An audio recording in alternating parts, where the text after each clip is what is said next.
Hi friends, welcome to our channel.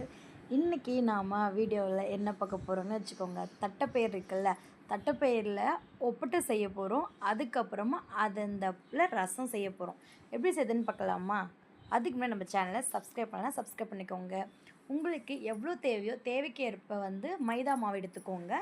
மைதா கொஞ்சமாக உப்பு சேர்த்துக்கோங்க. சேர்த்து தண்ணி சேர்த்து கொஞ்சம் கொஞ்சமாக பிசைங்க. நல்லா லூஸாக பிசையணும். கொஞ்சம் மஞ்சள் சேர்த்துக்கோங்க, கொஞ்சமாக சேர்த்துக்கோங்க, சரியாக போகும்.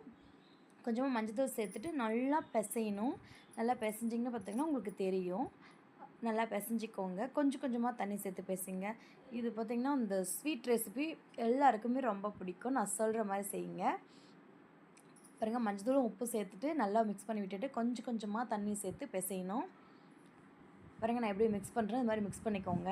அப்புறம் யாருக்கெல்லாம் ஒப்பட் பிடிக்கும்னு சொல்லி கமெண்ட் பண்ணுங்கள். இது போலினும் சொல்லுவாங்க, ஒப்பட்னும் சொல்லுவாங்க. இதில் நம்ம 2 வெரைட்டி செய்யலாம். ஆனால் இன்றைக்கி நான் ஒப்பட் மட்டும் தான் செய்ய போகிறேன். இன்னொரு நாளைக்கு இன்னொரு வீடியோ போடுறப்போ அது இன்னொரு டிஷ் சொல்கிறேன். இது நல்லா பிசைஞ்சிக்கோங்க. சப்பாத்தி மாவு பிசைகிற மாதிரி தான், அதை விட கொஞ்சம் லூஸாக பிசைஞ்சிக்கோங்க. பாருங்கள், இது மாதிரி பிசைஞ்சிக்கோங்க. பிசைஞ்சிட்டு அது கொஞ்சமாக எண்ணெய் சேர்த்து அது மேலெல்லாம் ஸ்ப்ரெட் பண்ணி விட்டுட்டு அப்படியே அதுக்கு ரெஸ்ட்டு கொடுத்துர்லாம். பாருங்கள், நல்லா பிசைஞ்சாச்சு. அதே மாதிரி எண்ணெயும் ஃபுல்லாக ஸ்ப்ரெட் பண்ணியாச்சு. பார்த்திங்களா எப்படி அமுங்குது சொல்லிட்டு இது மாதிரி இருக்கணும். இதை அப்படியே எடுத்து ஓரமாக வச்சுட்டு இப்போ நம்ம தட்டைப்பயிர் வேக வைக்க போகிறோம், அதாவது அவிக்க போகிறோம். அதுக்கு நான் ஒரு 1/2 kg எடுத்துருப்பேன்னு வச்சுக்கோங்க. அதை ஊற வச்சுட்டு வச்சுருக்கேன். தண்ணி ஊற்றி வச்சுருக்கேன். அது தண்ணி கொதிக்கிற வரையும் இது நல்லா ஊறட்டும்னு சொல்லிட்டு.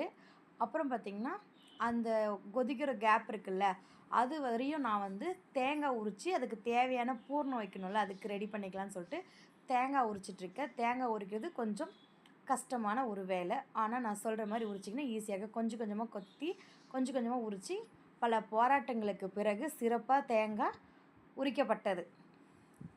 பாருங்கள், இப்போ சூப்பராக தேங்காய் நம்ம உரித்து எடுத்துட்டோம். இதை உடச்சி இதுக்குள்ளே இருக்கிற தண்ணி நாம் குடிச்சிடலாம். தண்ணி குடிச்சிட்டு தேங்காய் அப்படியே தேங்காய் திருகி வச்சு நான் திருகிறேன். ஏன்னா இதுக்கு நம்ம திருகி போடுறப்ப தான் டேஸ்ட்டு நல்லாயிருக்கும். இதை பார்க்கும் போது யாருக்கெல்லாம் 90s கிட்ஸ் யாராவது பார்த்திங்கன்னா அவங்களோட சின்ன வயசு ஞாபகம் வரும். கண்டிப்பாக அப்படி வந்துச்சுன்னா கமெண்ட் பண்ணுங்கள். ஏன்னா அப்போல்லாம் இது மாதிரி தான் அம்மா தேங்காய் திருகத்தில் இதை யூஸ் பண்ணுவாங்க. அப்போல்லாம் மிக்சிலாம் யூஸ் பண்ண மாட்டாங்க. இன்றைக்கி நம்ம அது மாதிரி தான் செய்ய போகிறோம். பாருங்கள், நல்லா திருகும் போது கொஞ்சம் கஷ்டமாக தான் இருந்துச்சு. ஆனால் டேஸ்ட்டு சூப்பராக இருந்ததுனால ஒன்றும் பெருசாக தெரில. பார்த்து உஷாராக சிவிக்கணுங்க. பாருங்கள், அப்படியே கீழே துளி துளியாக விழுது பார்த்திங்களா? அது இதில் இருக்கிறத சாப்பிட்றது தாங்க நம்ம அப்போ ரொம்ப விருப்பமாக சாப்பிடுவோம். கீழே எடுத்து வச்சாச்சு. தேங்காய் துருவி வச்சாச்சு ஒரு ஓரமாக. அதுக்குள்ளே பார்த்திங்கன்னா ஓலையும் கொதிச்சிடுச்சு. இப்போது அந்த தட்டைப்பயிர் இருக்குல்ல, இதை நம்ம ஊரில் தடினக்கொட்டைன்னு சொல்லுவோம். இந்த தடினக்கொட்டையை நல்லா ஒரு 2-3 டைம் அலசிட்டு களைஞ்சி எடுத்து போட்டு வேக வச்சு எடுத்தாச்சு. ஒரு 1/2 மணி நேரம் வெந்துக்கும். 1/2 மணி நேரம் கழித்து நமக்கு சூப்பராக வெந்துருச்சு. இதோட சாறு இருக்குல்ல, அதில் புளி போட்டு வச்சுருக்கேன்.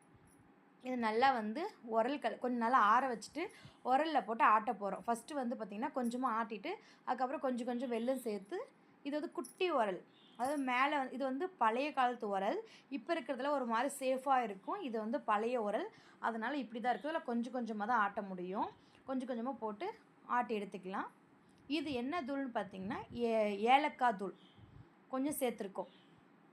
அப்புறம் உப்பு சேர்த்துக்கோங்க, மறந்துடாதீங்க.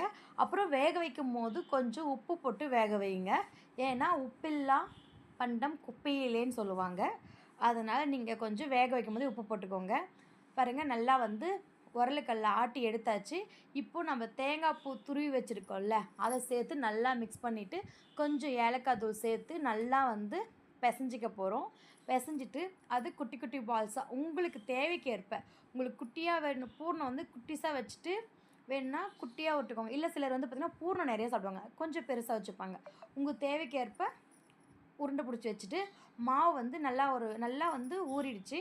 அதில் தட்டிக்கணும். இது தேய்க்கக்கூடாது. எண்ணெய் தொட்டு தட்டி அது உள்ளே பூர்ணத்தை வச்சு நான் செய்கிற மாதிரி செஞ்சு அப்படியே லைட்டாக ப்ரெஷ் பண்ணி விடுங்க. ரொம்ப பண்ணாதீங்க, கொஞ்சமாக பண்ணுங்க. பண்ணிவிட்டு அப்படியே வந்து எண்ணெய் தொட்டு பண்ணணும். அப்புறம் கொஞ்சமாக வந்து ஒரு பேனில் எண்ணெய் சேர்த்துட்டு நம்ம வந்து அந்த ஒப்பட்டு இருக்குல்ல அதை அப்படியே வைக்க போகிறோம். பூர்ணம் வச்சு ஒப்பட்டு அப்படியே வச்சுட்டு இதில் வந்து 3 2ன்னு கூட நம்ம செஞ்சுக்கலாம். நமக்கு எவ்வளோ பெருசு இருக்கோ தவா அது மாதிரி செஞ்சுக்கோங்க. அதில் இப்போ நம்ம இதில் 2 போட முடியும். அதனால் 2 போட்டு ஃபஸ்ட்டு வந்து மீடியமில் வைக்கணும். ஒரு பக்கம் வெந்ததுக்கு அப்புறம் திருப்பி போட்டு அடுத்த சைடு ஃபுல் ஃப்ளேமில் வைங்க. அதாவது மீடியம் டு ஹை வச்சு அப்படியே மெயின்டைன் பண்ணுங்கள். சூப்பராக வெந்துருங்க. ஏன்னா பூர்ணம் வந்து ஆல்ரெடி வெந்துருச்சு. நம்ம மேலே இருக்க அந்த மைதா மாவோட ரொட்டி இருக்குல்ல அது வேக வைக்கணும். அதுக்கு அப்புறம் புஸ்ஸுன்னு எழுது பாருங்கள். புஸ்ஸுன்னு வந்து நாம் தான் ஒப்பட்டு செய்கிறோம். வேறு யாரும் செஞ்சுருப்பாங்களான்னு தெரியல. செஞ்சுருந்தா கமெண்ட் பண்ணுங்கள். உண்மையாக சொல்கிறேங்க, சீரியஸாக ஒப்பட்டு ரெடி ஆகிடுச்சு. கொஞ்சம் புளியை எடுத்து தண்ணியில் நல்லா அலசிட்டு நாம் தட்டைப்பயிர் வடித்தோம்ல, அதாவது தட்டைப்பயிர் தண்ணி கொட்டை வடித்தோம்ல, அந்த தண்ணியில் இதை போட்டு வச்சிடணும். ஃபஸ்ட்டே நான் போட்டேன். இது வீடியோ கொஞ்சம் லாஸ்ட்டாக காட்டுறேன். அப்போ வந்து பார்த்திங்கன்னா கொஞ்சம் அதாவது சீரகத்தில் பாதி மிளகு சேர்த்து நாம் குட்டி உரலில் நல்லா நச்சு எடுத்துக்கலாம். பாருங்கள், இது மாதிரி நல்லா இடிச்சிக்கோங்க. இடிகளில் வச்சு இடிச்சிங்கன்னா இது மாதிரி இடிஞ்சிரும்.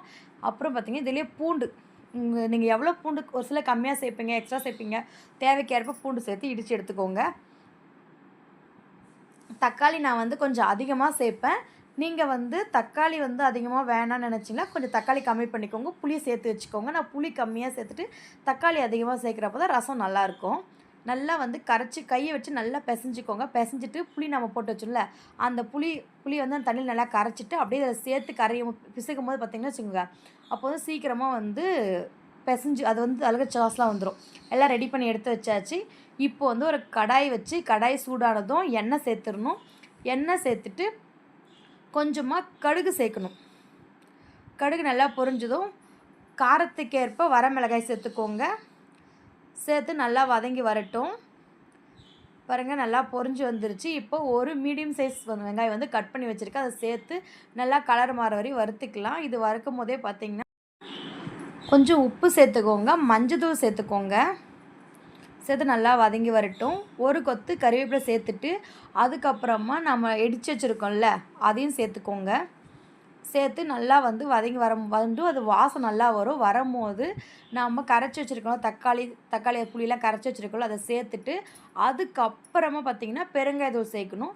இல்லைன்னா ஒரு சிலர் நான் ஃபஸ்ட்டில் ரசம் செய்யும் போது பெருங்காயம் வந்து ஃபஸ்ட்டு எண்ணெயிலே சேர்த்துருவேன்.